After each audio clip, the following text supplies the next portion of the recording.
আলহামদুলিল্লাহ রাব্বিল আলামিন আসসালাতু ওয়াসসালামু আলা সাইয়্যিদিল মুরসালিন ওয়া আলা আলিহি ওয়া আসহাবিহি আজমাইন। আজকের এই অনুষ্ঠানের সম্মানিত সভাপতি,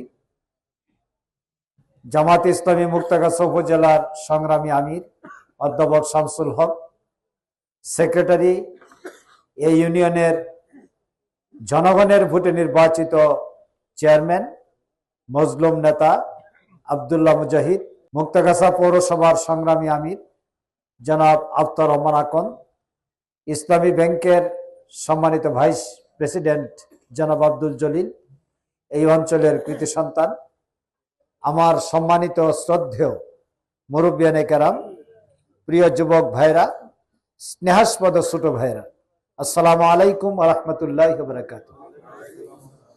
আল্লাহ তাআলার শুকরিয়া যে রাব্বুল আলামিন আমাকে আপনাকে শ্রেষ্ঠত্ব দিয়ে দুনিয়ায় সৃষ্টি করেছেন। আশরাফুল মাখলুকাত, the best creation in the universe. পৃথিবীর মধ্যে আর চাইতে শ্রেষ্ঠত্ব আল্লাহ তাআলা কাউকে দেন নাই। যে মর্যাদা আল্লাহ তাআলা আমাকে দিয়েছেন, আপনাকে দিয়েছেন, সেই মর্যাদার জন্য আল্লাহর দরবারে শুকরিয়া আদায় করছি, আলহামদুলিল্লাহ। আমি বিশ্বাস করি আমার রব, আমার প্রভু হচ্ছেন আল্লাহ। তিনি একমাত্র আমার আইনদাতা, বিধানদাতা। আমি একমাত্র তারই গোলামি করি, তারই দাসত্ব করি, একমাত্র তারই আনুগত্য করি। ইয়াকা না'বুদু ওয়া ইয়াকা নাস্তাঈন। Every day while I perform salah, at that time I declared, ইয়াকা না'বুদু, হে আমার রব, আমি তোমারই ইবাদত করি, তোমারই দাসত্ব করি। দৈনিক প্রত্যেক রাকাতে সূরা ফাতিহা পড়ার সময় জায়নামাজে দাঁড়িয়ে কিবলামুখী হয়ে এই ঘোষণা আপনি দিচ্ছেন যে একমাত্র আমি আল্লাহর আনুগত্য করি। What is the meaning of this verse? Can you understand? আপনি কি জানেন আপনি কি বলছেন? আপনি বলছেন এই পৃথিবীতে আমি আর কারো আইন মানি না, একমাত্র তোমার আইন মানি। এই পৃথিবীতে আমি আর কারো আনুগত্য করি না, একমাত্র তোমার আনুগত্য করি। এই ঘোষণা প্রত্যেক দিন সালাতে আপনি সূরা ফাতিহায় পড়ছেন।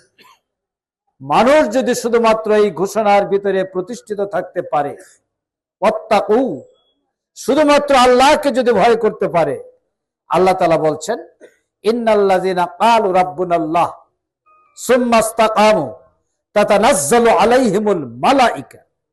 যে ব্যক্তি এই ঘোষণা দিবে আল্লাহ আমার রব, এই পৃথিবীতে তার রবিয়ত ছাড়া আর কারো রবিয়ত মানি না, কারো আইন মানি না, কারো বিধান মানি না, কারো ফয়সালা মানি না, একমাত্র আল্লাহ ফয়সালা মানি।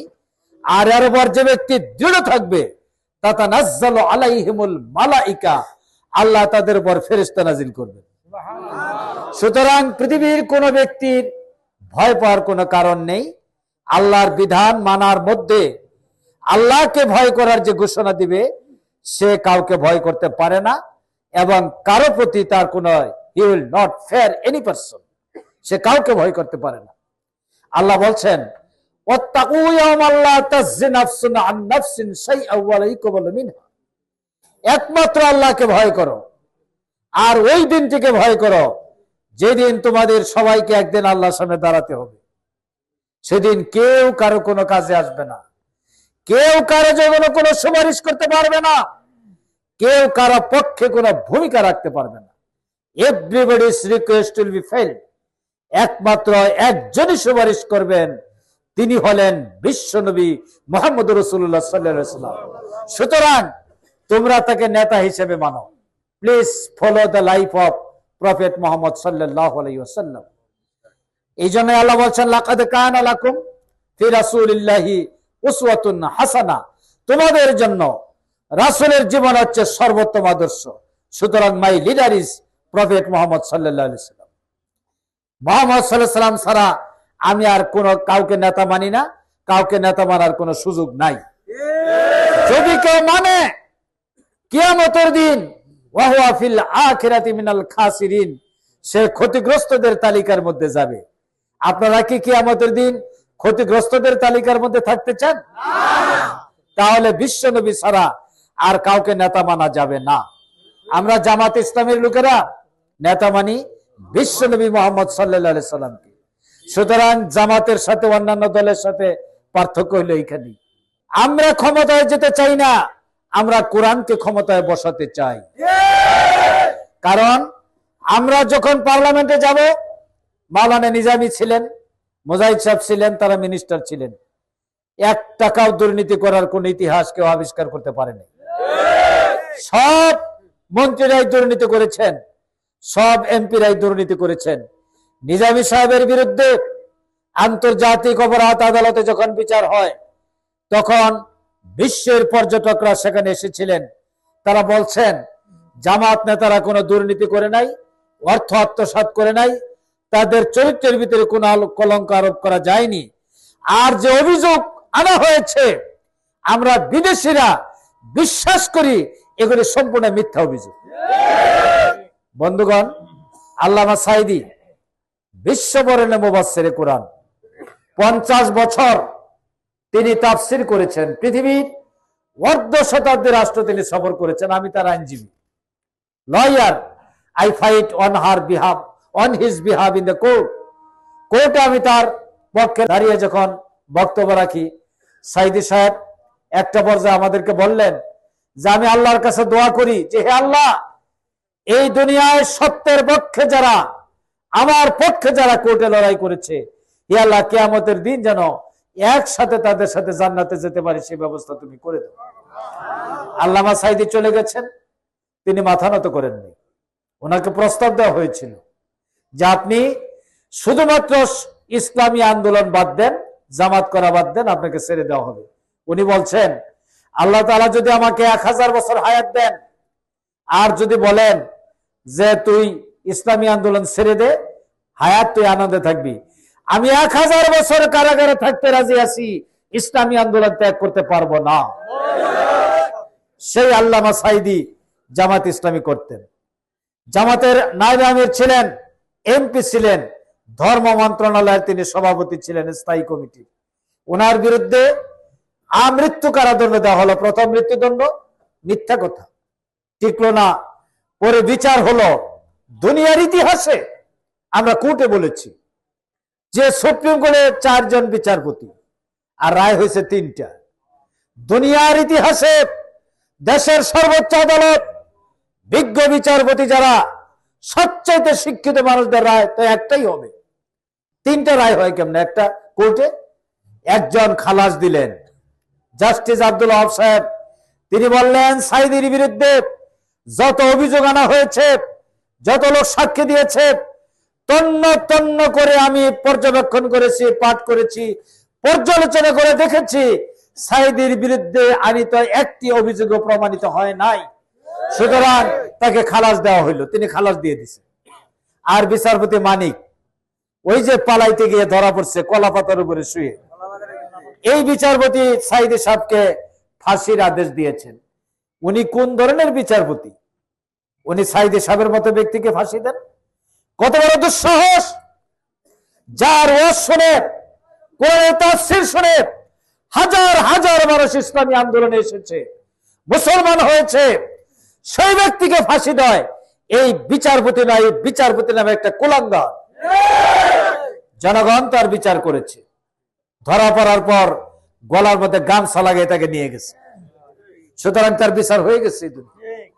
আর 2 জন বিচারপতি দেখলেন যে একজন তো খালাস দিছে, আরেকজন মৃত্যুদণ্ড দিছে, তারা কোন দিকে যাবে? ওনারা 2 জনে মিলে সিদ্ধান্ত নিচ্ছে আমরা বলবো যে আমৃত্যু কারাদণ্ড, টিল ডেথ, মৃত্যু না হওয়া পর্যন্ত তাকে কারাগারে থাকতে হবে। দুনিয়ার ইতিহাসে যাবজ্জীবন কারাদণ্ডের সংজ্ঞা হলো যে একজন লোক যাবজ্জীবন কারাদণ্ড হলে সে যদি জেল খাটে 20 বছর, তাহলে সে জেলখানা থেকে মুক্তি লাভ করবে যদি সে হায়াতে বেঁচে থাকে। কিন্তু সাঈদীর ব্যাপারে বলা হলো না, মৃত্যু না হওয়া পর্যন্ত সে কারাগার থেকে বের হতে পারবে না। এত বড় জুলুম! এই জুলুম যে সরকার করেছিল, আল্লাহ রাব্বুল আলামিন তার বিচার করেছেন এবং তাকে জমিন থেকে পালিয়ে যেতে হয়েছে। ওনারা থাকতে পারেন নাই। মাঝে মাঝে শুনি বাংলাদেশে নাকি আবার 2-1 জন রাজনৈতিক নেতা আমাদেরকে হুমকি ধমকি দেওয়ার চেষ্টা করে। এখনো শিক্ষা হয় নাই, এই হুমকি দেওয়ার পরিণতি কি হয়? এত বীর পুরুষ রাজনীতি করেন, চরিত্র দেখান, ভালো কাজ করেন, মানুষ আপনাকে সমর্থন দিবে। হুমকি দেন কেন? আপনি কোথাকার লোক? আমার লোককে হুমকি দেন? আপনার পাহাড়ের বিরুদ্ধে হুমকি দেওয়ার ক্ষমতা আমাদের আছে। আমি সুপ্রিম কোর্টের আইনজীবী। আপনি কে? সুতরাং হুমকি দমকি দিবেন না, ভদ্র লোকের মতো রাজনীতি করেন। বাংলাদেশে ভদ্রতা ফিরিয়ে আনুন। এই দেশটাকে ধ্বংস করে দেওয়া হয়েছে। 28 লক্ষ কোটি টাকা বিদেশে পাচার করা হয়েছে। আমরা চাই প্রত্যেকটি টাকা বিদেশ থেকে ফেরত আনা হবে। আর এই বাংলাদেশে কোনো চাঁদাবাদি চলবে না। বাংলাদেশে মানুষ ব্যবসা করবে হালাল পথে, বৈধ পথে, ট্যাক্স দিবে, রাষ্ট্র চলবে। জনগণের টাকায় রাস্তাঘাটের উন্নয়ন হবে, মসজিদের উন্নয়ন হবে, বাজারের উন্নয়ন হবে, মানুষ, গরিব মানুষকে কর্মসংস্থানের ব্যবস্থা করা হবে। আর আপনি রাজনীতির নামে মাস্তানি করে টাকা কামাই করে নিয়ে যাবেন, এটা বাংলাদেশের মাটিতে আর হবে না, হবে না। বন্ধুগণ, জামাতে ইসলামী কারো ভয় নিয়ে রাজনীতি করে না। জামাতের ভয় একমাত্র আল্লাহর কাছে। জুন গত বছর আমরা একটা মিটিং করলাম, আমাদেরকে মিটিং করতে দিবে না, সবাইকে দেয়, আমাদেরকে মিটিং করতে দিবে না। পরে আমরা বললাম যে মিটিং আমরা করব, হয় অনুমতি দেন, না হয় ঠেকান। তখন এরা দেখলো যে জামাত যেহেতু সিদ্ধান্ত নিয়েছে, সুতরাং জামাতকে আর ঠেকানো যাবে না। পুলিশ কমিশনার এসে বললেন যে আপনারা করেন, তবে ইঞ্জিনিয়ার্স ইনস্টিটিউশনের বাইরে বেরোতে পারবেন না। আমরা বললাম যে ঠিক আছে, মিটিং ইঞ্জিনিয়ার্স এর ভিতরেই হবে। কি হয়েছিল? লক্ষ লক্ষ মানুষ সেদিন রাজপথে নেমেছিল। ইঞ্জিনিয়ার্স ইনস্টিটিউশন নয়, গোটা ঢাকা লোকে লোকারণ্য হয়ে গিয়েছিল।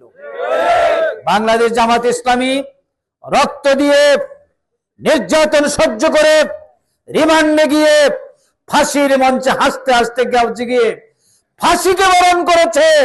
অন্যায়ের কাছে, মিথ্যার কাছে মাথা নত করে নয়।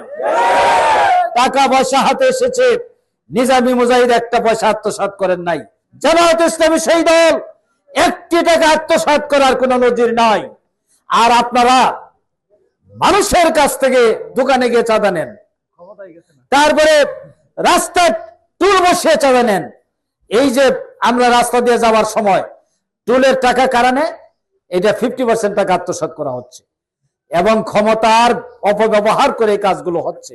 আমি বলেছি, মুক্তগাছার সীমানার মধ্যে কোন চাঁদাবাজি জামাত ইসলামী হতে দেবে না ইনশাআল্লাহ। অনেক হিন্দু ভাই এবং বন্ধুদের সাথে আমার কথা হয়েছে, আমার বাড়িতেও গিয়েছেন কয়েকজন। এই 5 তারিখের পর অনেকের বাড়ি লুটপাট হয়েছে। কেন? তারা কি মানুষ না? যদি কেউ অন্যায় করে তার বিচার হবে এবং বিচারের বাইরে কেউ নন। আপনি কোন কারণে হিন্দু বোনদের ভাইদের বাড়িতে গিয়ে তাদের বাড়িঘর লুটপাট করবেন?